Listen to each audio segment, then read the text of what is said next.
Assalamualaikum warahmatullahi wabarakatuh. Selamat pagi semuanya. Mudah-mudahan untuk anak-anakku semuanya hari ini sehat walafiat. Walaupun dalam kondisi pandemi kita tetap harus semangat untuk belajar. Walaupun posisi daring di rumah, kewajiban belajar harus tetap kita laksanakan. Karena yang namanya belajar tidak memandang dimanapun tempatnya, maka kewajiban untuk belajar tetap melekat pada diri kita.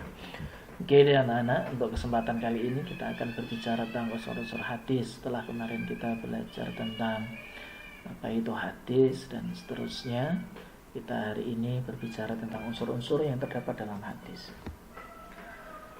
Mungkin untuk istilah-istilah ini sudah tidak asing bagi kita, khususnya bagi yang pernah masuk di madrasah baik di MTS, MI. Untuk kategori yang namanya sanad, matan, rawi mungkin sudah tidak asing. Perlu diketahui bahwa unsur hadis di sini ada 3. Yang pertama yaitu sanad, ada matan dan juga rawi. Ini adalah unsur-unsur yang terdapat dalam hadis. Ya, kita akan bahas satu-satu di situ. Yang pertama yaitu apa itu sanad. Perlu diketahui bahwa sanad adalah yang berarti al-mu'tamad, artinya yang menjadi sandaran, tempat bersandar, atau arti lainnya adalah suatu yang dapat dipegangi atau dipercaya. Dalam istilah ilmu hadis, sanad ialah rangkaian urutan orang-orang yang menjadi sandaran atau jalan yang menghubungkan suatu hadis atau sunnah sampai kepada Kanjeng Nabi atau Rasulullah Shallallahu Alaihi Wasallam. Berarti intinya apa? Dalam unsur hadis ini yang namanya sanad ini sangat penting. Karena apa? Itu yang akan menjembatani kita bahwa isi dari sebuah hadis itu sampai betul-betul sampai kepada Nabi. Orang-orang yang membawanya siapa? Terpercaya atau tidak? Itu namanya sanad. Jadi rangkaian nama-nama yang membawa kita atau membawa sebuah hadis itu sampai kepada Nabi. Terus menurut ahli hadis yang dinamakan sanad adalah at-thariqu al-musilu ilal matni, yaitu jalan yang menyampaikan kepada matan hadis. Ini menurut dari istilah hadis. Terus ada yaitu dari segi istilah lain yang namanya sanad adalah silsilatur rijalil mausilu ilal matni, yaitu mata rantai para perawi hadis yang menghubungkan sampai ke matan hadisnya.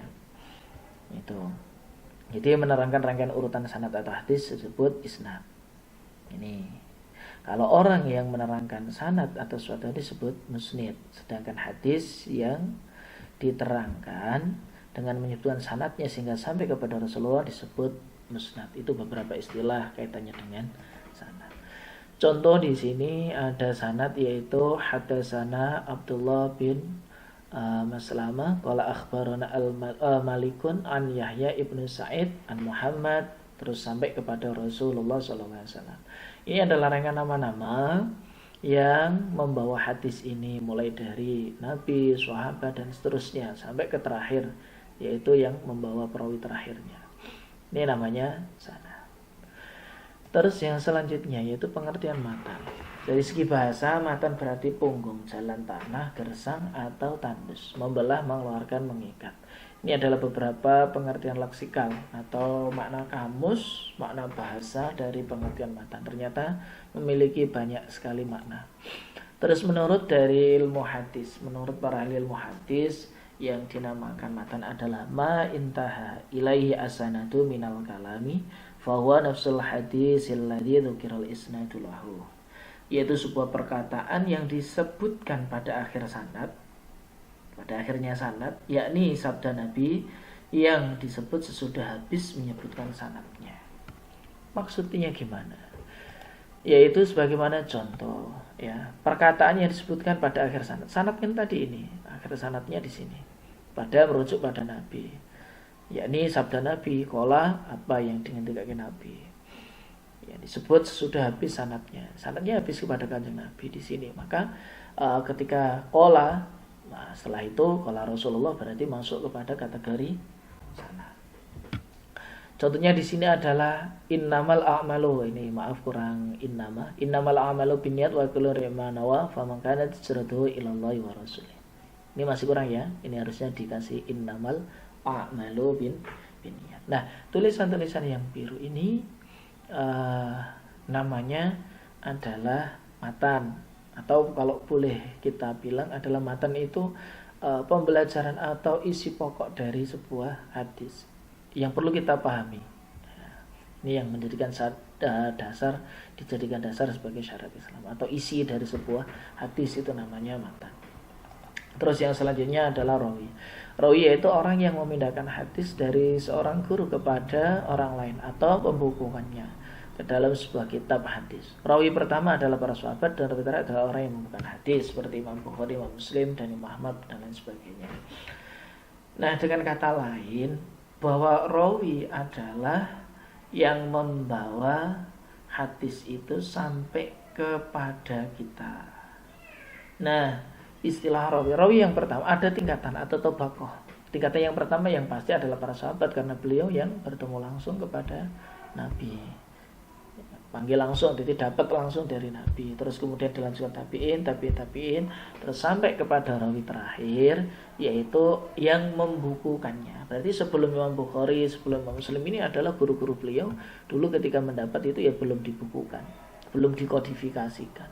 Nah, setelah beliau, masanya Imam Bukhari, Imam Muslim, ini baru ada pembukuan dari hadis. Beliau yang membukukan, ya, membukukan hadis dan seterusnya. Terus suatu hadis yang telah disampaikan kepada kita dalam bentuk yang sudah ditatwin atau terbukukan, ya, melalui beberapa rawi dan sanad. Rawi terakhir hadis yang termaksud adalah Sahih Bukhari dan Muslim, ialah Imam Bukhari dan Muslim. Jadi dalam kitab Sahih Bukhari dan Sahih Muslim ini perawi terakhirnya adalah Imam Bukhari dan Imam Muslim, karena beliau yang membukukan hadis-hadis yang didapat dari guru-gurunya.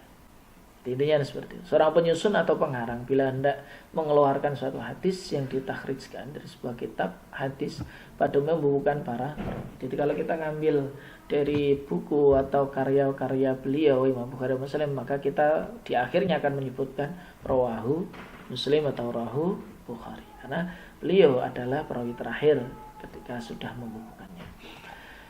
Terus contoh rawi adalah di sini rawahu al-Bukhari, rawahu al-Muslim. Ini jadi terletak di akhir dari sebuah susunan hadis. Gitu ya. Terus kemudian syarat rawi di sini ada adil, muslim, balik, berakal, tidak pernah berbuat dosa besar, tidak sering melakukan dosa kecil, dan juga dhabit. Ini mungkin beberapa ini mudah untuk kita pahami lah. Adil ya berarti adil lah. Ada muslim, ada balik, berakal. Nah, yang mungkin agak asing di kita adalah dhabit. Dhabit itu adalah kuat hafalannya. Nah, di sini dhabit dibagi menjadi dua. Ada dhabitus sadri, yaitu kuat hafalan dan daya ingatnya. Jadi tidak mudah lupa. Kalau kita mau jadi perawi ya kelihatannya agak berat ini karena sering lupa dan seterusnya. Ada dhabitul kitabah, yaitu dapat memelihara kitab hadis dari gurunya sebaik-baiknya, sehingga tidak mungkin ada perubahan. Jadi dari catatannya itu sangat bisa dipertanggungjawabkan. Jadi mampu untuk menjaga keaslian dari teks atau tulisan dari guru-gurunya. Itu dari pembagian dhabit, ya. Sekian dari saya. Intinya adalah unsur dari sebuah hadis ada 3, yaitu ada sanad, ada matan, dan juga ada rawi. Oke, seperti itu video kali ini, video pembelajaran kali ini. Mudah-mudahan mudah untuk difahami. Walaupun dalam posisi pandemi, tetap kita harus selalu belajar. Sekian, assalamualaikum warahmatullahi wabarakatuh.